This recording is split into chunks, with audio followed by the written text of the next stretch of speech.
Hi అండి, ఎలా ఉన్నారండి? అందరూ బాగున్నారా? నేను చాలా బాగున్నానండి. ఈరోజు నెల్లూరు స్పెషల్ గోరుచిక్కుడు ఎండు చేప చింతాకు కూర, చింతాకు కారం పొడి సూపర్గా ఉంటాయండి. మన కోనసీమ వైపు వాళ్ళు కూడా ట్రై చేయండి, టేస్ట్ బాగా ఎంజాయ్ చేస్తారు.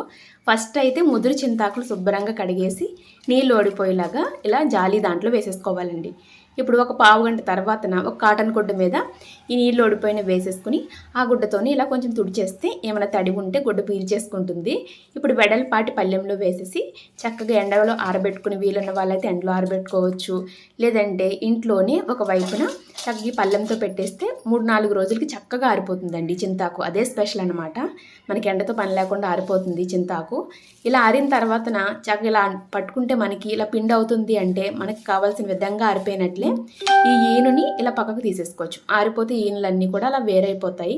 పక్కకు తీసేసుకొని ఇప్పుడు ఇలా పొడిగా ఉన్న మిక్సీ జార్లో వేసేసుకుని మిక్సీ పట్టేసుకోవాలండి.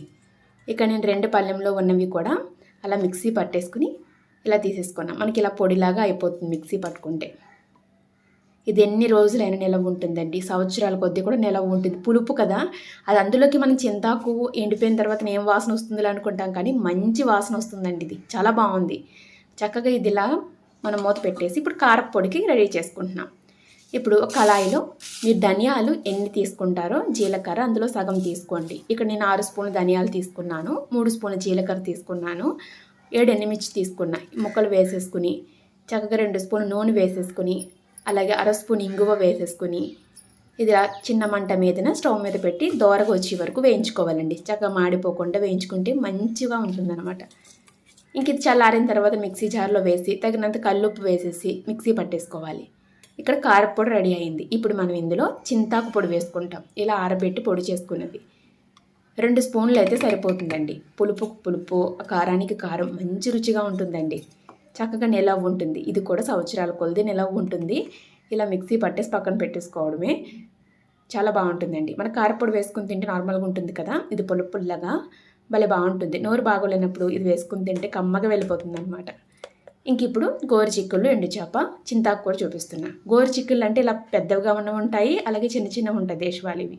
ఏవి తీసుకున్నా మీరు గోరుచిక్కుళ్ళు చక్కగా కుక్కర్లో ఇలా ఉడకబెట్టేసుకుని వండుకుంటే మనకి తొందరగా ఉడుకుతుంది. ఇలా చింతాకు వేసి వండుకున్నప్పుడు మెయిన్ పులుపు బాగా పట్టి రుచిగా ఉంటుంది కూర. అలా చిన్న ముక్కలు కట్ చేసేసి కుక్కర్లో వేసేసి ముక్కలకి సమానంగా నీరు వేసేసుకుని 2 విజిల్స్ పెట్టుకోవాలండి. ఇప్పుడు ఇందులోకి నేను ఇక్కడ ఎండు చేపలు, గోదావరి ఎండు చేపలు తీసుకున్నానండి. భలే కమ్మగా ఉంటాయి ఇవి. మీకు ఇవి లేకుండా ఇలా సముద్రం నెత్తళ్ళు దొరికినా కూడా ఇవి కూడా వేసి వండుకోవచ్చు. సేమ్ ప్రాసెస్లో మీరు పచ్చి నెత్తళ్ళు కూడా వేసి వండుకోవచ్చు. మ్యాక్సిమం నెల్లూరులో అయితే కాలు చేపలు వేసి వండుతారండి, చాలా బాగుంటుంది టేస్ట్. ఇప్పుడు 2 నిమిషాలు అలా నీటిలో నానబెట్టేసిన తర్వాతన ఎండు చేపలు ఇలా తొక్క తీస్తే సింపుల్గా వచ్చేస్తుంది మనకి. ఎండు చేపలు ఎప్పుడైనా సరే ఇలా తొక్క తీసి వండుకుంటేనే మంచిదండి, స్కిన్ ప్రాబ్లమ్స్ ఏమీ రావు. ఏ ఎండు చేపలైనా ఇలా కొంచెం సేపు నానబెడితే మంచిదన్నమాట. చక్కగా ఇలా మనం ముక్కలుగా కావాలంటే ముక్కలుగా, లేదంటే ఇలా తొనల్లాగా వడిచేసి వేసుకోవచ్చు, ముళ్ళు లేకుండా తీసేసుకుని. నేను అన్నీ కూడా అలా తీసేసి ఇలా ఒక దాంట్లోకి తీసేసుకున్నానండి. ఇప్పుడు ఇందులోకి ఒక ఉల్లిపాయ, పెద్ద సైజు ఉల్లిపాయ ముక్కలు కట్ చేసుకున్నాను, 4 పచ్చిమిరపకాయలు తీసుకున్నాను. కుక్కర్ ఆవిరిపోయింది.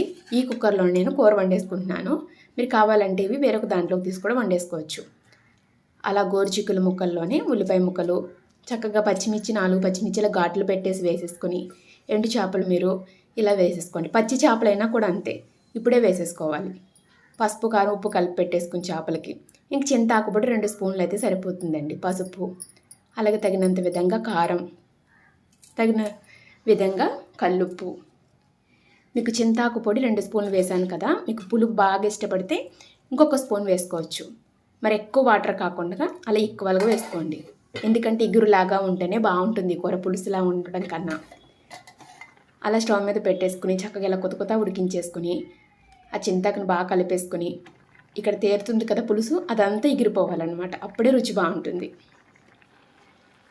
ఒక 10 నిమిషాలకు అలా ఎగిరిపోతుంది. ఇప్పుడు ఉప్పు సరిపోయిందిలో చూసుకోండి, అడ్జస్ట్ చేసేసుకోండి. ఇప్పుడు తాలింపు కోసం కళాయిలో నూనె వేసుకొని కొంచెం మెంతులు, ఆవాలు, జీలకర్ర, వెల్లుల్లి ఇష్టపడే వాళ్ళు వెల్లుల్లి కూడా వేసుకోండి. కరివేపాకు వేసి అది వేయించుకుని చక్కగా ఇందులో వేసేసుకోండి. మా కోనసీమ వైపు అయితే చక్కగా బీరకాయ ఎండు చేపలు ఫేమస్ అండి. అలాగే బీరకాయ దొందులు కూడా బాగుంటుంది. అదే కాంబినేషన్లో ఉంది కూర, సూపర్గా ఉంది అసలు. నేనైతే ఫస్ట్ టైం నెల్లూరులో తిన్నప్పుడు చాలా హ్యాపీ ఫీల్ అయ్యాను. చాలా బాగుంది, ఎలా వండారని అడిగాను మా పిన్నిని. చక్కగా ప్రాసెస్ చెప్పారు, నేను మీకు చూపించేసాను వండేసి.